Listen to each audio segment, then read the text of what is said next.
कहते हैं धुंधकारी की मुक्ति हो गई। जो आपने श्रीमद् भागवत की कथा सुनाई, उस कथा के प्रभाव से धुंधकारी योनि से मुक्ति पा गया। तो कहते हैं गोकर्ण जी महाराज कहते हैं कि यहाँ कथा तो बहुत लोगों ने सुनी, सभी की मुक्ति क्यों नहीं हुई? सभी के लिए विमान क्यों नहीं आया? सिर्फ धुंधकारी के लिए ही विमान क्यों आया? भगवान के पास कहते हैं महाराज बहुत सुंदर आपने प्रश्न किया, सिर्फ धुंधकारी के लिए ही विमान आया, बाकी किसी के लिए नहीं आया। हाँ, कथा तो सभी ने सुनी, लेकिन कथा सुनने के बाद कथा का चिंतन नहीं किया, कथा का मनन नहीं किया। यही कमी तो हम लोगों में भी है ना। हम कथा तो सुनते हैं और कथा में जब कथा का समापन होता है तो खड़े होकर के हाथ झाड़ करके चल देते हैं। जो कुछ भी सुना यही छोड़ करके चले जाते हैं। धुंधकारी की मुक्ति इसलिए हुई कि दिन में जो कथा सुनता था, रात्रि को उसी कथा का चिंतन करता था। कि एकाकी चिंतये नित्यम, एकाकी चिंतये नित्यम, विविक्ते हितमात्मनः, एकाकी चिंतमानो हि परम श्रेयोऽधिगच्छति। कहते हैं जिस कथा का आप श्रवण करो, उसी कथा का जब रात्रि को चिंतन करो तो निश्चित रूप से मुक्ति हो जाती है। इस धुंधकारी ने जो कथा दिन में सुनी, उसी कथा का रात्रि को चिंतन करता रहा, इसलिए धुंधकारी की मुक्ति हो गई। गोकर्ण जी महाराज ने कहा कि मैं चाहता हूं कि जितने संपूर्ण व्यक्ति यहाँ बैठे हुए हैं सभी की मुक्ति हो जाए। पुनः यज्ञ का आयोजन किया और श्रीमद् भागवत की कथा का पुनः शुभारंभ किया।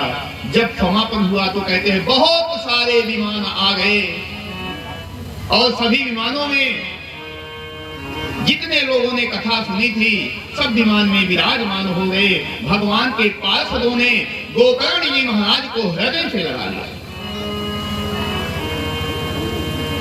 जितने भी थे वहां श्रोता थे, अपने आप को धन्य समझने लगे। हे गोकर्ण जी महाराज, आपकी कृपा से हमारी मुक्ति हो गई। देखिए, संसार में प्रत्येक व्यक्ति मुक्त होना चाहता था, प्रत्येक व्यक्ति जीवन में शांति चाहता था। मिलती क्यों नहीं है? जीवन में शांति क्यों नहीं मिलती? मुक्ति क्यों नहीं मिलती? आराम क्यों नहीं मिलता? चाहते हैं लेकिन उस रास्ते पर चलना नहीं चाहते। जिस रास्ते पर हमको आराम मिले उस रास्ते पर हम चलना नहीं चाहते। कहते हैं चलेंगे लेकिन चलना नहीं चाहते। यही हमारे दुख का प्रयोजन है। जब गोकर्ण जी महाराज सभी श्रोताओं के साथ में वैकुंठ को प्रस्थान कर गए, यहाँ सूत जी महाराज कहते हैं, हे ऋषियों सुनो कि त्वया कल पुराणानि शेतिहासानि चानघ आख्यानानि धर्मशास्त्राणि इत्यान्युत। जो धर्म शास्त्रों का आश्रय ले लेता है तो कहते हैं उसकी मुक्ति हो जाती है। सभी जो 88,000 ऋषि बैठे हुए हैं सूत जी महाराज से प्रश्न करते हैं, महाराज ये बताइए, ये जो परमात्मा का आगमन है ये संसार में क्यों होता है? भगवान तो सर्वोपरि है, अगर वो चाहे तो वैकुंठ में बैठे बैठे भी भक्तों को मुक्त कर सकते हैं, संसार में क्यों आते हैं? संसार में भगवान जब इतने शक्तिशाली हैं जिनकी बंक भ्रकुटी के बल से सागर सत्य उबलते देखा। जरा सा भगवान की भ्रकुटी बन जाए तो समुद्रों में तूफान आ जाता है, और वही भगवान छोटे छोटे से राक्षसों को मारने के लिए इस संसार में क्यों आते हैं?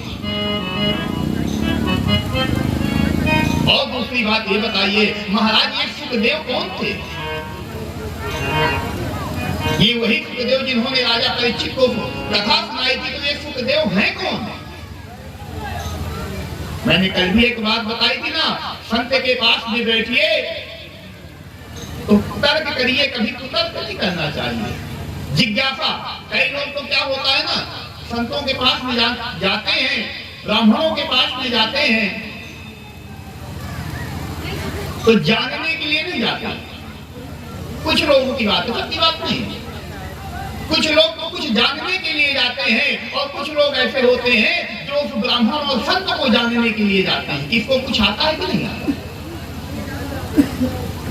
परीक्षा लेने के लिए जाते हैं। तरह तरह के व्यक्ति होते हैं, तो कहते हैं जिज्ञासा लेकर के जानी चाहिए, और जाते ही तत्काल अपनी जिज्ञासा उद्भव कर देनी चाहिए, बता देनी चाहिए। सूत जी महाराज कहते हैं, मैं पहले उन सुखदेव महाराज का वंदन करूंगा। कौन से सुखदेव? जो नित्य प्रति राधा रानी के गोलोक धाम में सुखदेव तोते के रूप में राधा रानी की गोद में खेलते हैं। एक बार की बात है, राधा रानी ने सुखदेव से कहा, पुत्र तुम संसार में जाओ और संसार में जाकर के धर्म का प्रचार करो। सुखदेव जी कहते हैं, माता मैं संसार में नहीं जाना चाहता। क्यों? संसार में मैं जाऊंगा तो जो भगवान की माया है मैं इसमें बंध जाऊंगा। जब संसार की माया में जब मैं बंध जाऊंगा तो तरह तरह से माया में बंधने के बाद क्या है? कहते हैं क्लेश ही है, दुख ही है। हे माता, मैं आपके पास में ही रहना चाहता हूं, मैं संसार में नहीं जाना चाहता।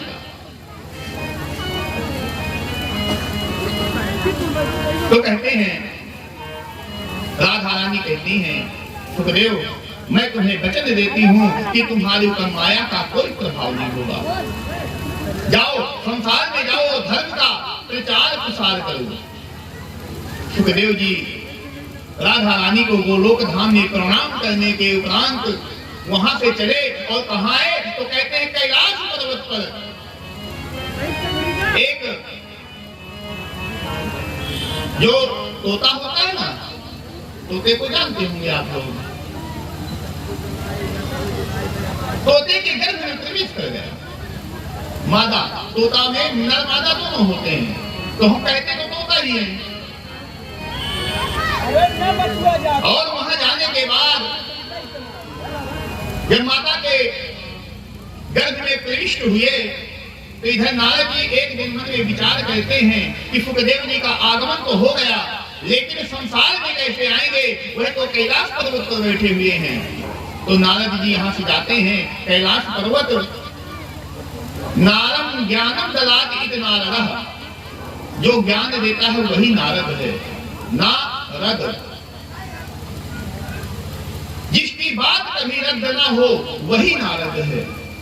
और एक बात और विशेष रूप से, जिसको भी नारद जी का दर्शन हो गया उसको भगवान का दर्शन अवश्य हो।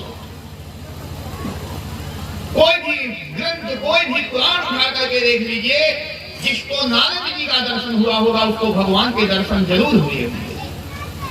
तो नारदो देव दर्शन, नारद का दर्शन ही भगवान विष्णु के दर्शन का रास्ता सुदृढ़ कर देता है, मजबूत कर देता है।